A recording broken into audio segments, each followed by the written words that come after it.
Let's take a deep dive into the iconic 1962 film that started it all, Dr. No, the very first James Bond movie.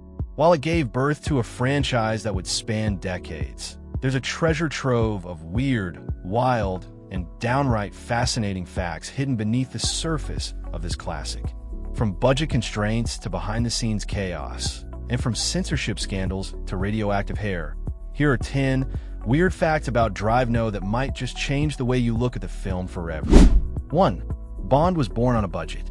Dr. No was made on a shoestring budget of just $1.1 million, which was extremely low even by early 60s standards. The studio was so unsure about the film's success that they refused to fund anything extravagant. This forced the creative team to innovate.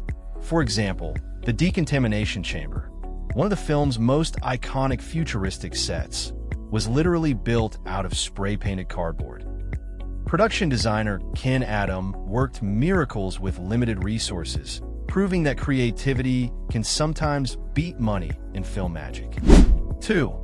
Ian Fleming didn't want Sean Connery. It's hard to believe now, but Sean Connery was not Ian Fleming's first choice for James Bond. The author reportedly considered him too rough, calling him a brute and lacking refinement.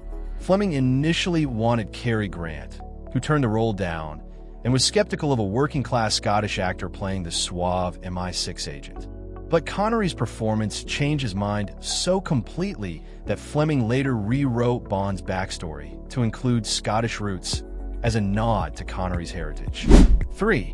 Honey Ryder's voice wasn't Ursula Andress. That famous scene of Honey Ryder rising from the sea in a white bikini is iconic, but there's a twist. Ursula Andress's voice was considered too heavily accented, so her entire performance was dubbed by voice actress Nikki van der Zyl.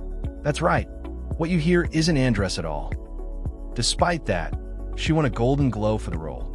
Van der Zyl actually went on to dub several other Bond girls, becoming a kind of ghost voice of the early Bond franchise. 4. The bikini that changed film history. That white bikini designed by Tessa Prendergast became one of the most iconic fashion pieces in cinema. But here's the weird part. In 2001, the bikini was sold at auction for over $60,000. Beyond just fashion, it helped cement the Bond girl as a staple of the franchise. The scene itself was so powerful that Halle Berry recreated it decades later in Die Another Day, proving that sometimes a swimsuit can shape an entire genre. 5. Radioactive paint rumors terrified the cast. In the scene where Bond and Honey are hosed down after their escape, the crew used strange-looking materials to create the illusion of radiation cleansing. But rumor had it that the paint used on some props was actually radioactive, or at least contained hazardous chemicals. Though never officially confirmed, the fear on set was real enough to force the producers to issue public denials. In an age before proper safety standards, the fear of actual radioactive hair wasn't so far-fetched. 6. Even Dr. No was dubbed.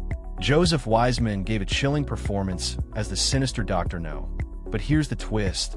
His voice wasn't his own either. Just like Ursula Andress, Wiseman was dubbed over in post-production. The filmmakers felt his natural accent didn't match their vision of the calm, calculating villain.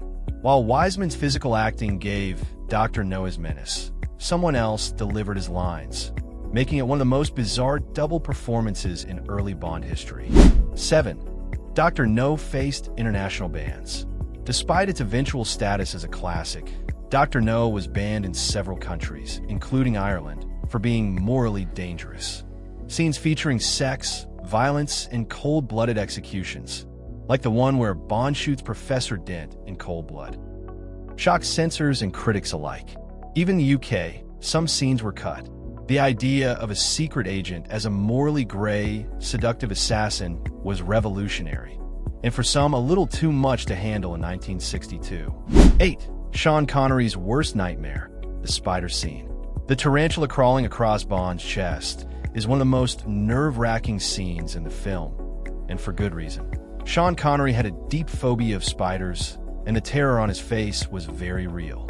While a sheet of glass separated him from the spider in some shots, for others, they used a real tarantula crawling on a stunt double. Connery's dread during filming was so intense that it reportedly took several takes and a stiff drink to calm him down afterward.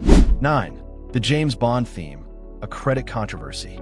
The famous James Bond theme was originally credited to Monty Norman, but the truth is Messier.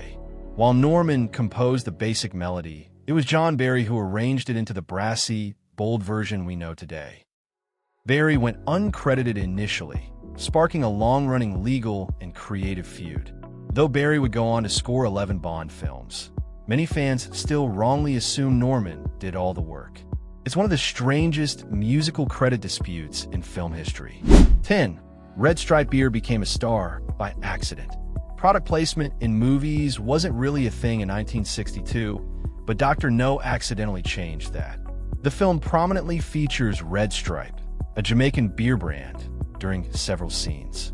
The brand wasn't widely known at the time, but the movie helped launch it internationally. And here's the kicker. Red Stripe didn't even pay for the exposure. The filmmakers just liked the beer. Today, it's considered one of the earliest and weirdest examples of unpaid product placement gone viral. And there you have it, 10 weird, wild, and fascinating facts about Dr. No. From radioactive paranoia and overdubbed stars to budget tricks and spider-fueled fear. This film is more than just the start of a franchise. It's a goldmine of cinematic oddities. Whether you're a hardcore Bond fan or just discovering 007 for the first time, these behind-the-scenes facts show how much weirdness was packed into one unforgettable spy thriller. Thanks for watching, and remember, Bond always returns.